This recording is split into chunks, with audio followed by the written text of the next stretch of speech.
Yes, Paul. I really like the way that you dance. No, I'm serious. So I thought we'd give this another try. For starters, if you're going to change your name, why go from the Puerto Rican one to an Italian? Because I don't look it. So you figured you looked Italian? No. Just wanted to be somebody new. Why did you want to become someone new? Well, I'm not exactly proud of my past. Who is? That's what the word means, Paul. Past. That might be easy for you to say, but I've been through a lot. Look, wait a minute. What made you start dancing? Was it your parents? No. What do Puerto Ricans know about theater? I mean, now they have Channel 47, but back then they didn't. But my father loved the movies, and he'd take us all the time. He worked nights, so he'd come home and take us to 42nd Street, and we'd go out of one movie and go into another and another movie. I don't know why, but I always loved musicals. How old were you? 7 or 8. On 42nd Street? Yeah, it was a trip. Go on. Well, I couldn't see, so I moved down front. Oh, I wear contact lenses now. I moved down front, and these strange men would sit next to me and play with me. I guess I never told anyone because it didn't matter. Why didn't it matter? Why? Look, Paul, if this is too rough for you, I have your picture and resume. No. Hey. Well, from all those movie musicals, I used to dance around the street, and I'd get caught all the time. God, it was embarrassing.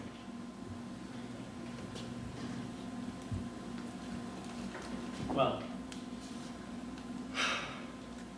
once my cousin said to me, "You're never going to be an actor." And I knew she said that because I was such a sissy. I mean, I was terribly effeminate. I always knew I was gay, but that didn't bother me. What bothered me was not knowing how to be a boy.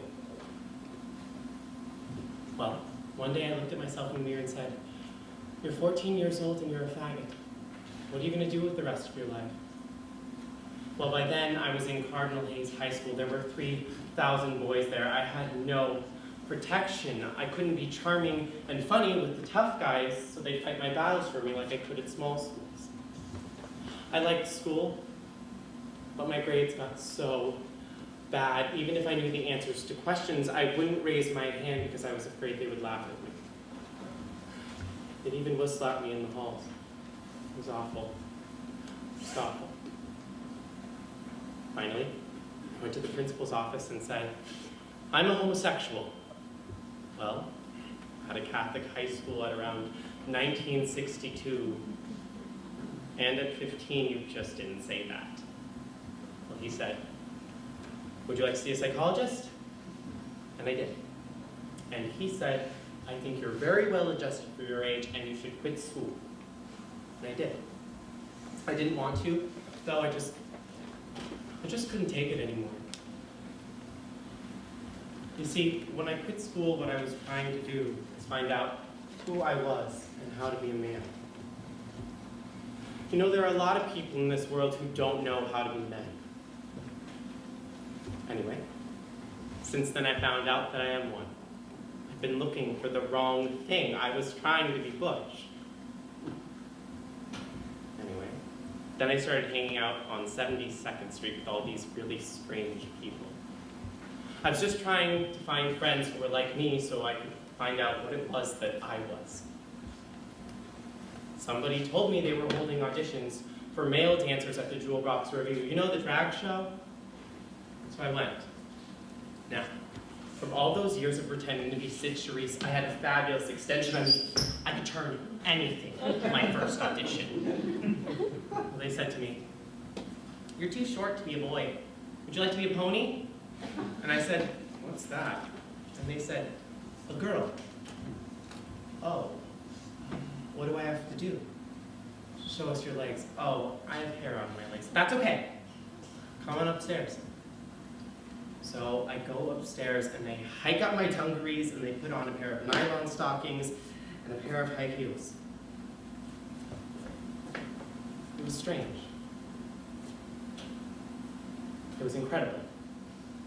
So I go downstairs and they say, "Oh, you have wonderful legs." I say, "Really? Terrific."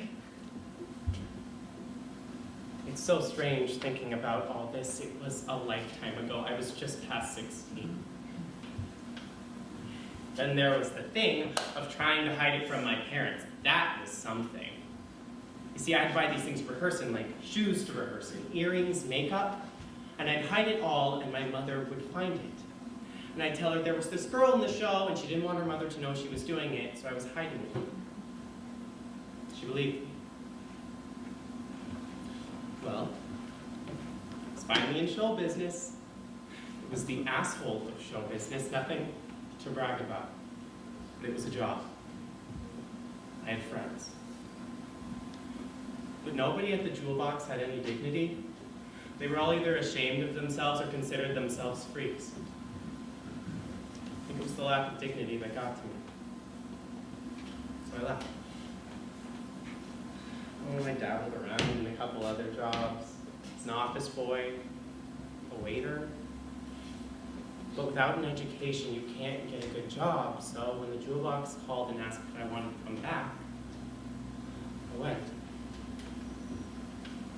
We were working the Apollo Theater on 125th Street. We were doing 4 shows a day with a movie. It's really tacky.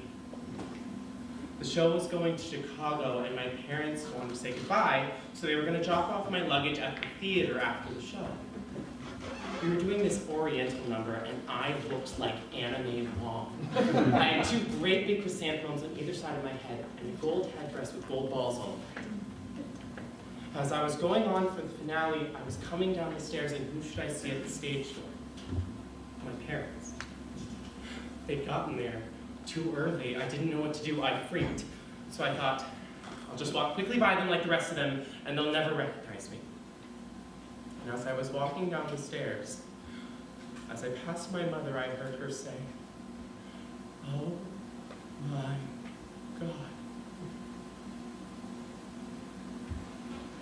Well, I died. I mean, what could I do? I had to go on for the finale, so I kept going. After the show, I went upstairs, and after I finished dressing and taking off my makeup, I came downstairs, and there they were in the middle of... They said to me, "Please write, please eat, please take care of yourself." And as my parents were leaving, my father turned to the producer and said, "Take care of my son." That was the first time he'd ever called me that.